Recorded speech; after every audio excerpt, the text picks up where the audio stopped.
Welcome back to the channel, and yeah, myself Sandhya. So welcome to Chilang to MBBS. Today we are going to discuss a very important and yes, a practical concept of physics, which is nothing but Doppler's effect. So yeah, let's get started. So before getting into the formulas and what all, so first we have to discuss what is Doppler's effect. So yes, we'll take up the ball pen. Yeah. So what do you mean by Doppler's effect? It's nothing but the relative motion between a source and an observer. ठीक है, and the frequency of the sound heard by the observer is different. That means it is not the actual frequency with which the sound is being blown, but yes, it's different. We can also call it as an apparent from the actual frequency of source resource. See, it's a very practical concept. Here you have to do the imaginations and draw diagrams for this. So first, only and only one formula, only एक formula है इस concept में. So yes, first is we're talking about the source. Let us take this as an horn and it's blowing it with some frequency f, and here it is the source. Right here it's the observer. ठीक है, इसको कुछ f dash सुनाई देगी and here is the observer standing. Let's suppose there are different cases with which we are going to discuss, and before going into the cases, let's discuss the formula first. So this is a very important formula which is f dash is equal to v minus v naught by v minus vs. Here v is the velocity of sound, which is always positive and which will be given in the question, and here VO is velocity of the observer, here Vs is velocity of the source. Right, how to remember कि VO ऊपर आता है या Vs ऊपर आता है? You can remember a trick FOSS. ठीक है, F is equals to O ऊपर and S नीचे. Right, here you can see the formula contains plus minus. We will discuss why is it so. So let us discuss a question. बहुत interesting है ये topic. So yes, here is a source which is blowing with a frequency of 300 hertz, and yes, here is the observer which is at rest. Rest means the velocity of observer is 0. ठीक है, and here V is the velocity of the sound, and he is asking the apparent frequency with which the observer will listen to this approaching sound. So what is our formula? F dash is equals to F naught V plus minus V naught and V plus minus Vs. ठीक है, अब listen, कोई भी चीज़ जब आपके पास approach करते हैं, for example you are standing in a railway station and the train is approaching towards you, तो आपको क्या लगता है? साउंड बहुत ज़्यादा आती है. Yes, when it's approaching, that means यहाँ पे जो एफ डैश जो आपको सुनाई देगी वो ज़्यादा होगी. ज़्यादा, ये वाली वैल्यू ज़्यादा कब होगी? राइट, जब ऊपर प्लस आएगा. जब भी न्यूमरेटर में दो चीज़ ऐड होती हैं एंड डिनोमिनेटर में दो चीज़ नेगेटिव होती हैं, तो ही ओवरऑल वैल्यू आपकी पॉजिटिव एंड ज़्यादा आती है. That means if the source is approaching, the overall frequency increases. That means the denominator should be less. यानी denominator less कब होगा? When there is a negative sign. So because here the velocity of observer is equal to 0, so here V only will be there. So F dash is equals to F, which is the 300 which is given in the question. V, let it keep because it's not given in the question, let it keep it as V itself, divided by V minus Vs. We have the value 1 by 3rd of V, which is given in the question. Here is it. Right, so you will put the values here. F dash is equals to 300 V minus 3V. You have to solve this LCM वगैरह लेके you get the value. One thing you have to know is because ये approaching है, frequency ज़्यादा होगी. आपको answer कैसे check करना है? यहाँ पे 300 है, यहाँ पे 450 है, यानी फ्रीक्वेंसी इंक्रीज हुई है when there is an approach. कुछ भी नहीं है, only one formula in different cases. Again this is very important trick है. ठीक है, मतलब I don't even revise this concept, बस एक फॉर्मूला याद रखना है इस टॉपिक में. राइट, फ्रीक्वेंसी इंक्रीज हो रही है, मान लो ये कब होती है? अप्रोच पे होती है, हमने अभी देखा. ठीक है, अप्रोच पे हाउ द फ्रीक्वेंसी इंक्रीजेज? जब डिनोमिनेटर विल बी लेस, यानी डिनोमिनेटर में साइन कैसा आएगा? Negative. So here you saw the formula. Right, here the formula was या प्लस माइनस है, ऊपर भी प्लस माइनस आ सकता है, नीचे भी प्लस माइनस आ सकता है. अगर नीचे नेगेटिव है मीन्स दी ओवरऑल वैल्यू ये बढ़ जाएगी, यानी फ्रीक्वेंसी वुड इंक्रीज हो जाएगी. सिमिलरली अगर फ्रीक्वेंसी डिक्रीज हो रही है तो यानी the source and the observer are moving apart और whatever the source is moving apart. Possible क्या है, जब डिनोमिनेटर बड़ी हो. जब डिनोमिनेटर बड़ी होती है तो आपकी ओवरऑल वैल्यू कम हो जाती है. मतलब डिनोमिनेटर बड़ी कब होगी, जब नीचे दो वैल्यूज़ ऐड हो रही हैं. सिमिलरली फ्रीक्वेंसी बढ़ेगी, न्यूमरेटर में ऐड आना चाहिए. फ्रीक्वेंसी कम होगी, न्यूमरेटर में कम कर दो. सो बस ये 4 पॉइंट्स अगर आपने दिमाग में रख लिए ना, you can solve this question. मैं केस बता देती हूँ. These are all previous year questions. I don't believe in statements but मैं सिर्फ फिगर में काम करती हूँ. Let's see, this is a source and it's blowing with a frequency of 400 hertz and it's moving. Here this is velocity of source. मैंने mark कर लिया, मैंने डायग्राम बना लिया. And this is the observer, this is also moving. I got the value of VO as well. मेरे को velocity of sound question में दे दिया गया है. मेरे को तीनों चीज़ें मिल गई है. मेरे को F भी मिल गया. मैं F डैश इतनी ईजी से निकाल सकती हूँ बिकॉज सी आपको डायग्राम से दिख सकता है these two are approaching. Approaching का मतलब है फ्रीक्वेंसी इंक्रीज होगा. फ्रीक्वेंसी इंक्रीज़ होने की दो क्राइटेरियाज़ क्या थे, ये दोनों. यानी फ्रीक्वेंसी इंक्रीज़ करने के लिए डिनोमिनेटर में नेगेटिव आना चाहिए एंड न्यूमरेटर में पॉजिटिव आना चाहिए. डिनोमिनेटर में नेगेटिव आया, न्यूमरेटर में पॉजिटिव आया. आया क्या, यस आया. ये है V O, put the value, ये रहा. ये है V S, put the value and easily you can calculate 448. Again you can check 400 है, 448 है. 448 ज़्यादा है, क्यों, बिकॉज फ्रीक्वेंसी इंक्रीज होती है on approach. Very easy, right. Again this is a very important concept. Before discussing this previous year question let's learn the concept of echo. Echo क्या होता है. फॉर एग्जाम्पल ये गाड़ी है. This is a vehicle which is blowing with a frequency of f and this vehicle is moving with a velocity of u. Here you can see a wall or a cliff, whatever.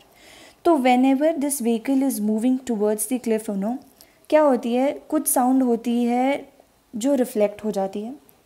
There are basically this observer here is feeling 2 types of sound. One is the car से direct आने वाली sound, इस car से direct जो horn blow हो रही है the sound. And after is the reflection वाली साउंड जो क्लिप से आ रही है. ठीक है, this is only the concept. Now let's solve the question. The question says this is a cliff, this is an horn which is blowing with a frequency of 800 hertz and this is the observer, right. and यहाँ पे ये away जा रहा है. now we'll see how. अब ये question is frequency of the reflected echo from the cliff. this is case number 2. now question is asking the frequency of the reflected one. अब let's discuss. ठीक है, अब ये रेस्ट पर है, observer is eight rest. ठीक है, अब this is flowing with the frequency of given question and this is also given. जब दिस इज़ गेटिंग रिफ्लेक्टेड तो ये 15 से आ रहा है, ये रिफ्लेक्टेड ही 15 होगी. और ये बिकॉज अब देखो यहाँ पे दिस इज़ अ कन्फ्यूजन जो क्रिएट होता है गाड़ी और इंसान के लिए. This is basically moving away and the sound which is getting reflected from the cliff or this is observer के लिए this is moving towards. very tricky question. दिमाग में देखो, डायग्राम बनाओ. क्वेश्चन ने पूछा, question hasn't asked about the frequency of this वाला sound, right. he is asking जो रिफ्लेक्ट हुई है क्लिप से वो वाली बताइए. बिकॉज यहाँ पे मिस्टेक करने के लिए बहुत ज़्यादा प्रॉब्लम होती है, तो you have to think twice before attempting the question. Because it words है, फ्रीक्वेंसी इंक्रीज होगी, न्यूमरेटर में पॉजिटिव आएगा, डिनोमिनेटर में नेगेटिव आया, न्यूमरेटर में पॉजिटिव आया, डिनोमिनेटर में नेगेटिव आया. सॉल्व करो and you will get the answer, right. बहुत इंपॉर्टेंट है. एंड नेक्स्ट इंपॉर्टेंट, ये अनदर ट्रिकी क्वेश्चन है, ये भी प्रीवियस ईयर क्वेश्चन है, you can check out. See question में यहाँ पे कोई भी ऑब्जर्वर है ही नहीं. अब देखो कहाँ है ऑब्जर्वर बैठा. This is a vehicle blowing with some frequency, moving with some velocity. Here's a hill and this is the sound which is getting reflected. Now the question is asking us, tell the frequency of the reflected sound as heard by the driver. Okay. अब observer is the driver itself जो गाड़ी में बैठा है. That means जो reflect होके आ रही है और जो गाड़ी है वो दोनों towards move कर रहे हैं. yes or no? yes. towards move कर रहे हैं तो हमें पता है frequency increase होगी. फ्रीक्वेंसी इंक्रीज होगी, that means numerator positive, denominator negative. Numerator positive, denominator negative, VO, VS, put the value, find the answer. Approaching है तो frequency increase होगी. See how easy this is to revise. Now case number 2, how the questions are being asked is regarding the theta value, right? Source and observer moving in direction making an angle theta with the line joining them. Only one formula. यहाँ पे थोड़ा theta के हिसाब से modification है. Let's see how. See, this is a source, this is an observer. This source is moving in a direction making some angle theta, and this observer is also moving in some direction with velocity VO and making some theta 2 here as labeled. So हमने इसके सबसे पहले component आपको निकालने आते हैं vectors, you know very well. So VS cos theta 1 and here V naught cos theta 2. ठीक है, अब यहाँ पे हम components का use करेंगे along the line joining because हमें एक line में वो velocities की vectors चाहिए होती है, right? अब मान लो because these two are approaching, तो फ्रीक्वेंसी हमें पता है फिर से अप्रोच है, फ्रीक्वेंसी इंक्रीज होगी, numerator positive denominator negative, that's it, so simple. यहाँ पे भी ट्रिक क्या होगी, फॉस यूज़ करेंगे हम, ऊपर ऑब्जर्वर की आएगी और नीचे सोर्स की आएगी. थीटा 2 पहले आएगा फिर थीटा 1 आएगा, बिकॉज फ्रीक्वेंसी इंक्रीज होगी, numerator positive denominator negative. So simple is this. Let's solve a previous question. कहता है यहाँ पे ऑब्जर्वर है, मूव ही नहीं कर रहा. वाह, वेरी गुड. वेलोसिटी 0. अब यहाँ पे सोर्स है which is moving with a velocity of 19.4 making an angle theta and blowing in horn at 100 hertz, right. I got the value of F naught. मेरे को वेलोसिटी ऑफ साउंड भी दे दिया question में, no tension. Because यहाँ पे velocity of observer is 0, I keep it at 0. Because frequency increase है, because it's an approach towards the observer. Again denominator में negative आएगा. Solve the question, solve the answer. यहाँ पे theta is important, please solve with a value for theta. ये सबसे simple question है. कहता है this is a vehicle and it's moving with a velocity of 30 metre per second eight an angle of 90 degree to the observer which is moving, not moving basically, it's at rest. ठीक है, अब मैंने put किया तो अब यहाँ पे cos 90 कितना होता है, 0. यानी द सोर्स का जो वेलोसिटी वाला कॉम्पोनेंट होगा that is VS cos 90, how much, 0. means velocity of source is also 0, velocity of observer is also 0. यहाँ पे भी 0, यहाँ पे भी 0, यानी f dash is equal to f naught which is equal to 300. very easy. that means किस frequency से the vehicle is blowing the horn, वही फ्रीक्वेंसी ऑब्जर्वर को सुनाई देगी when they are moving perpendicular in direction. Very easy. अब this is again a very important and very interesting, मुझे सबसे पसंद है. Rotating source and observer, yes. So for example I have taken up a source here. मैंने 4 locations mark कर दिए, 1, 2, 3 and 4. हम 1 से स्टार्ट करेंगे. यहाँ पे सोर्स है, ये रहा ऑब्जर्वर मेरा, राइट एवरीबॉडी. ऑब्जर्वर है और ये सोर्स है. सोर्स लेट्स सपोज रोटेट करना स्टार्ट कर रहा है. The component will be this. We have discuss the previous question. Observer is here, if is moving in a 90 degree, कोई भी चेंज नहीं होगा, यानी फ्रीक्वेंसी में नो चेंज. cos 90 0 होता है, वी डिस्कस नाउ, राइट. अब next, if is rotating and moving in this direction, यानी this is away. If it's moving away from the observer that means frequency decrease होगी, yes, यानी दूर जा रहा है. इफ़ द फ्रीक्वेंसी डिक्रीजेस, नीचे positive, ऊपर negative 0. For example the observer is not moving in this case. मतलब नीचे पॉजिटिव आ रही है तो मेरी वैल्यू एफ डैश कम आएगी, यानी that case is F minimum. When is F minimum, basically जब मेरा सोर्स अवे मूव करता है ऑब्जर्वर से. ठीक है, moving on to case number 3, position 3. यहाँ पे it's again moving perpendicular, 90 degree का एंगल बन रहा है, no effect, no change in frequency for S1 and S3 है. अब यहाँ पे 4th लोकेशन देखो, जब यहाँ पे टर्न करता है यहाँ पे फ्रीक्वेंसी इंक्रीज होगी बिकॉज दिस इज पास वाला case and the source is moving towards the observer.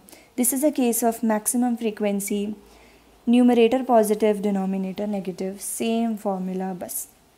अब let's say solve this question. इसमें मेरे को यहाँ रेडियस दे दिया है of this circular orbit with which the source is basically rotating. I got the angular velocity here which is 20 radian पर second. अब यहाँ पे आपको सोर्स की वेलोसिटी फाइंड आउट करनी पड़ेगी with the formula V is equals to R omega which you are familiar with from the chapter rotation. Right. तो you got the value, convert it in metres is well because frequency सब कुछ metres में है. इसको भी centimetres में convert कर लीजिएगा. And then this you got the velocity of the source. अब यहाँ पे मेरा ऑब्जर्वर रेस्ट पर है, ठीक है. अब उस क्वेश्चन में कुछ भी नहीं पूछा, क्वेश्चन में सिर्फ पूछा है मेरे को एफ मिनिमम बताओ. अब मेरे को दिमाग लगाना पड़ेगा फ्रीक्वेंसी मिनिमम कब होती है. फ्रीक्वेंसी मिनिमम मेरे माइंड में स्ट्राइक करना चाहिए केस नंबर 2 विच इज़ जब ये दूर जा रहा है. यानी is asking me the away case when I am moving away from this observer. Away case में मैंने आई हैव टोल्ड यू कि मेरा जो डिनोमिनेटर है वहाँ पे पॉजिटिव आएगा, न्यूमरेटर में नेगेटिव आएगा. नेगेटिव आएगा पॉजिटिव आएगा मतलब नहीं है, बिकॉज यहाँ पे जो ऑब्जर्वर है उसकी वेलोसिटी मेरे पास 0 है. तो यहाँ पे मैं प्लस करूँ माइनस करूँ ज़ीरो, उसका कुछ फ़र्क नहीं पड़ेगा.